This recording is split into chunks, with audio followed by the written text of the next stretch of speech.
मर्यादा पुरुषोत्तम हो। राम जी बोले मर्यादा के कारण ही तो नहीं जा रहा, कौन सी मर्यादा बाकी है। दशरथ जी के घर जाओ, भगवान बोले हम उनके ही घर जाते हैं जो गुरुदेव के दर पर जाते हैं, और जो गुरुदेव के दर पर नहीं जाते हम उनके घर पर नहीं जाते। यह भी तो मर्यादा है।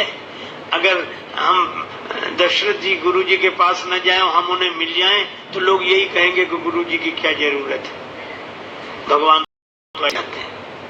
नहीं, राम मिलावन हार परम गुरु राम मिलावन हार।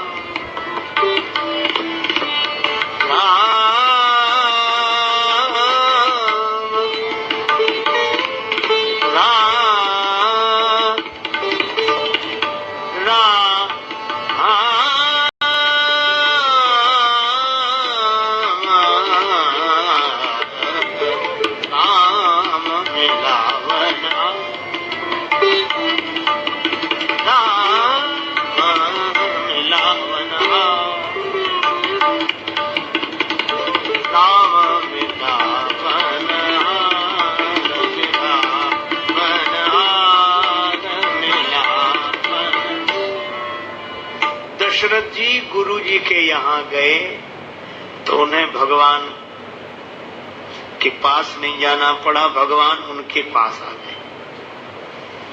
लेकिन एक बात है, मानस में ऐसी गुरु महिमा है अद्भुत। दशरथ जी को भगवान मिले गुरुदेव का सम्मान करने से। गुरु गृह गए तुरत महिपाला, चरण लाग कर विनय विशाला, चरण लाग कर विनय विशाला। तब भगवान मिले और श्री राम एक दिन घर छोड़कर चले गए, दशरथ जी का घर छोड़कर चले गए। क्यों?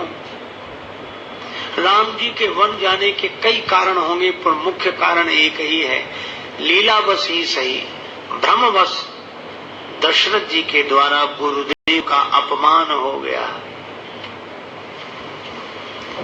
कैसे? कहा कि जब राम जी को सिंहासन पर बिठाने वाले थे, युवराज पद दे रहे थे, तब दशरथ जी गुरु जी के पास पहले तो गए, बाद में नहीं गए। बाद में क्या किया? एक सेवक को भेजा कि जाओ गुरु जी को बुला ला। अच्छा चलो, मजबूरी भी नहीं हो कि हम गुरु जी कुछ कार्य में व्यस्त हैं, नहीं आ सकते, मजबूरी होती है, पर बात मजबूरी की नहीं है। तुलसीदास जी व्यंग करते हैं, गुरुदेव का अपमान हुआ। अपमान कब हुआ? बोले जब इधर अभिमान पैदा हो गया कि मैं अयोध्या का राजा हूं। इसीलिए तुलसीदास जी यह नहीं कहते कि शिष्य ने गुरु को बुलाया, वे कहते तब नर नाह वशिष्ठ बुलाए। मनुष्यों के राजा ने बुलाया, किसी बोले वशिष्ठ को बुला लाना। अच्छा, अब वशिष्ठ जी की विलक्षणता देखो, तुरंत चल दिया। किसी ने कहा ये तो आपका अपमान है, और गुरु होकर थोड़ा तो रखना चाहिए, आप बुलाया और चल दिए, ये कोई तरीका है? ये कोई नियम है? वशिष्ठ जी ने बड़ा सुंदर उत्तर दिया। बोले अच्छा एक बात बताओ। क्या? बोले हम गुरु खुद बने हैं कि उसने बनाया है?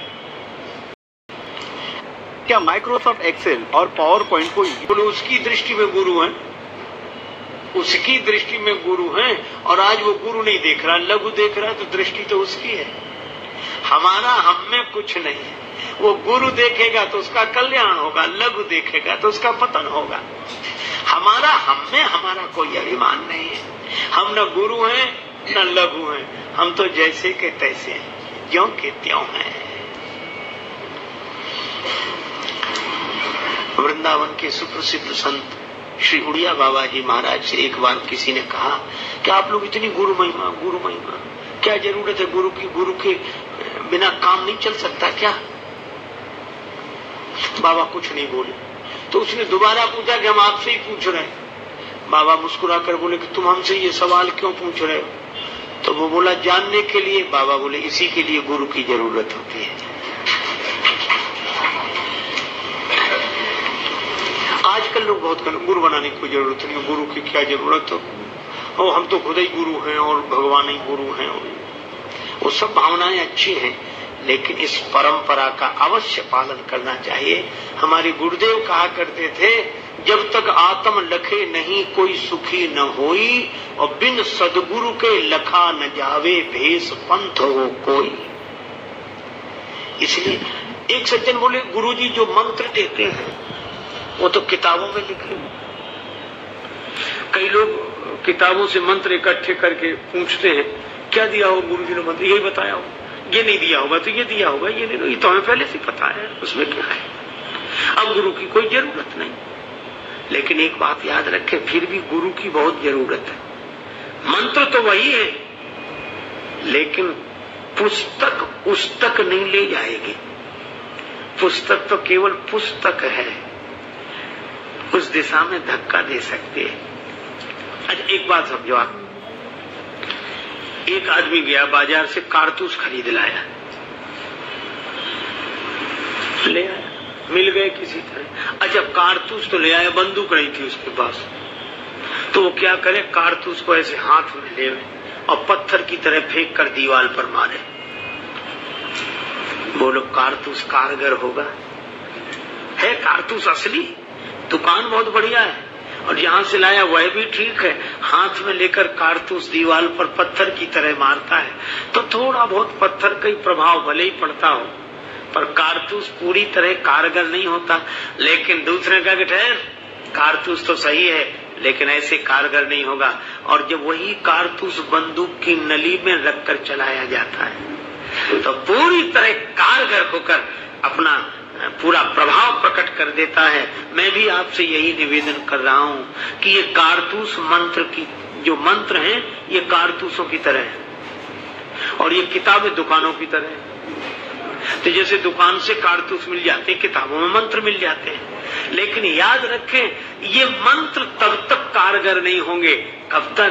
बोले जब मंत्र रूपी कारतूस गुरुदेव की वाणी रूपी बंदूक से चलते हैं तब कारगर होते हैं, उसके पहले कारगर नहीं होते। इसलिए हमारे यहाँ यह परंपरा है, गुरुवर्य को अहम, तब गुरुदेव उपदेश देते हैं तत्त्वम असि, तब अनुभव होता है सोहम अस्मि। ये सुनना पड़ता है, गुरुदेव के द्वारा यह मंत्र सुनकर ही कल्याण होता है। इसलिए गुरुदेव की महिमा है, कभी उपेक्षा न करे, अपमान न करे। अरे जाने दो, भगवान के पिता है महाराज दशरथ, भगवान की बात जाने दो, भगवान के बाप के द्वारा अगर गुरुदेव का अपमान हुआ, गुरुजी में खुद का तो अभिमान था नहीं। राजा साहब ने बुलाया आपको, चलो, वशिष्ठ जी बोले चलो, आ गए। अच्छा दशरथ जी तब भी अपनी भूल सुधार लेते कि महाराज क्षमा करें, व्यस्तता इतनी और मैं नहीं आ सका और आपकी बड़ी कृपा। न, अभिमान से भरे थे। तो जैसे ही वशिष्ठ जी आए तब नरनाह वशिष्ठ बुलाए। गुरुजी ने कहा कहिए कैसे याद किया, कैसे बुलाया? तो वैसे बैठे बोले, अरे आप एक काम करो, क्या? बोले राम जी क्या, चले जाओ, राम जी के भवन में चले जाओ, उनको कुछ उपदेश कर दो, जाओ। बोलो भाई, यहाँ गुरुओं का इस तरह उपयोग हो। अरे आप खड़े हो, चले जाओ ना, जल्दी जाओ, उन्हें जरा उपदेश कर दो। पर मान अपमान से परे हैं वशिष्ठ जी, तो चल दिए मुस्कुराते हुए। राम जी ने बात संभाली। श्री राम जी को पता लगा गुरुदेव वशिष्ठ आए। राम जी ने जो सुना, तुरंत भवन छोड़कर नंगे पांव बाहर निकल आए, श्री सीता जी के संग बाहर निकल आए और रास्ते में ही हाथ जोड़कर खड़े हो गए। गुरुदेव को देखा तो धरती पर सिर रखकर प्रणाम किया हाथ जोड़कर, और राम जी ने आंखों में आंसू भरकर कहा, सेवक सदन स्वामी आगमनु, मंगल मूल अमंगल दान। सेवक सदन स्वामी आगमनु, मंगल मूल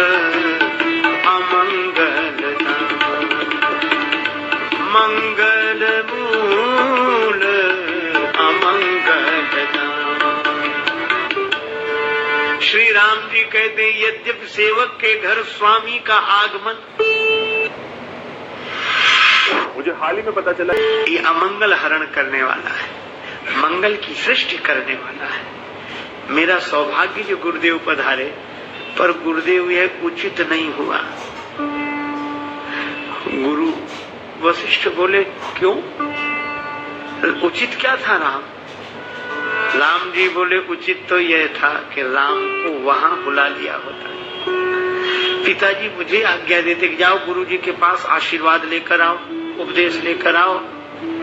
तदपि उचित जन बोल सप्रीति, सिखइए नाथ कहिए असनी।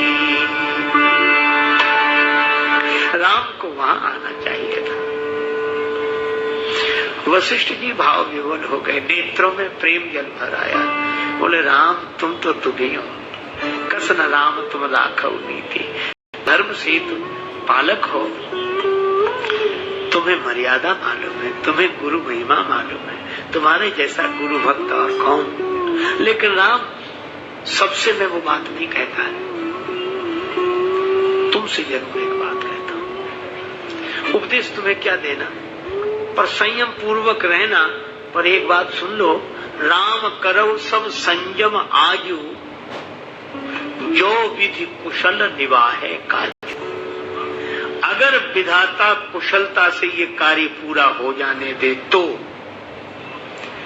स्पष्ट वशिष्ठ जी ने कह दिया कि हमें लगता नहीं कि ये कार्य पूरा होगा। विधि, विधि माने ब्रह्मा, ब्रह्मा जी इसे होने नहीं देंगे पूरा।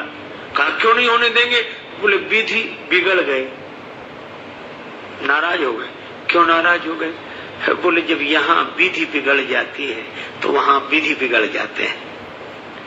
विधि बिगड़ गई, यहाँ क्या बिगड़ गई? बोले गुरु शिष्य के पास जाए उपदेश देने। उचित तो ये था कि शिष्य गुरु के पास उपदेश और आशीर्वाद लेने जाए।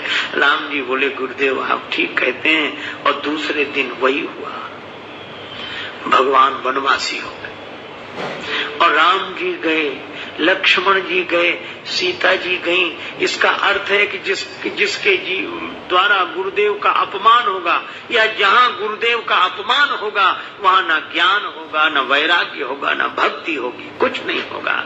ये वनवासी हो जाएंगे। इसलिए जहाँ गुरुदेव वहीं ज्ञान, जहाँ ज्ञान वहीं वैराग्य, और जहाँ ज्ञान वैराग्य वहीं भक्ति। तो दशरथ जी के द्वारा जो गुरुदेव का अपमान हुआ तो राम जी घर छोड़कर चले गए, लेकिन भरत जी के द्वारा लौट कर आए। क्यों? क्योंकि भरत जी के लिए एक बात कही गई, गुरु अवमान दोष नहीं दूसा।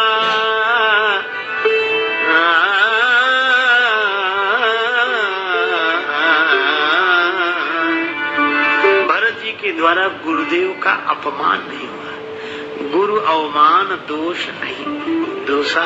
वे तो गुरुदेव को संग लेकर गए, गुरुदेव से ही प्रार्थना की कि गुरु जी आप जैसा करें, और यही कारण है। अंत में वशिष्ठ जी ने कहा क्या? राम जी ने कहा कि गुरुदेव कुछ फैसला कर दें। वशिष्ठ जी बोले मुझसे मत कहलाओ। क्यों? इसलिए भरत सने विचार न राखा, भरत सने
कहूँ बहोरी बहोरी,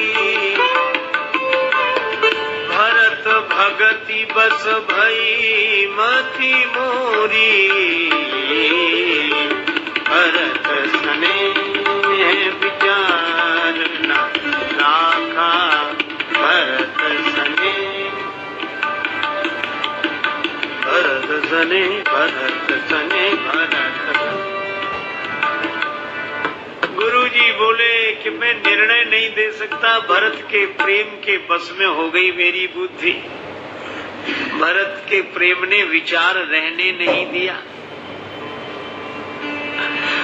राम जी बोले फिर मैं क्या करूं? गुरु वशिष्ठ बोले मोरे जान भरत रुचि राखी, जो कीजिए सो शुभ शिव साखी। भरत जो कहें वही करो, मेरी समझ से तो एक ही बात समझ में आ रही है, वही शुभ होगा। शंकर भगवान साक्षी है इसके, भरत कहें सोई। आप भरत जो कहें वही करो। मोरे जान भरत रुचि राखी। राम जी भाव विह्वल हो गए। गुरुदेव इतने पक्ष में भरत के। अगर आप सैलरीड एम्प्लॉय हैं, राउर जा पर अस अनुरागु, को कही सकई भरत कर भागु। तो एक बात है क्या, बोले गुरुदेव की इतनी कृपा, गुरुदेव का इतना अनुराग भरत पर, तो निश्चित भरत जी ने जो गुरु सेवा अमान भाव से की है, इसीलिए गुरुदेव की ऐसी कृपा है। तो राम जी बोले अब मैं भरत के कहने से ही अयोध्या लौटूंगा। क्यों? बोले जब दशरथ जी ने के द्वारा गुरुदेव का अपमान हुआ तो मैं अयोध्या छोड़कर आ गया, और जब भरत जी के द्वारा गुरुदेव का सम्मान हुआ तो मैं अयोध्या लौट कर जाऊंगा। इसीलिए गुरुपद पंकज सेवा तीसरी भगति अमान, अभिमान छोड़कर गुरुदेव की चरण सेवा करना। क्यों? अंतिम बात इसलिए क्योंकि संत के भीतर भी भगवंत हैं, तो संत का संग भी भगवान की भक्ति, कथा में भी भगवान रहते हैं छिपे हुए, इसलिए कथा में प्रीति भी भगवान की भक्ति। और गुरुदेव को तो भगवान का रूप ही समझना चाहिए।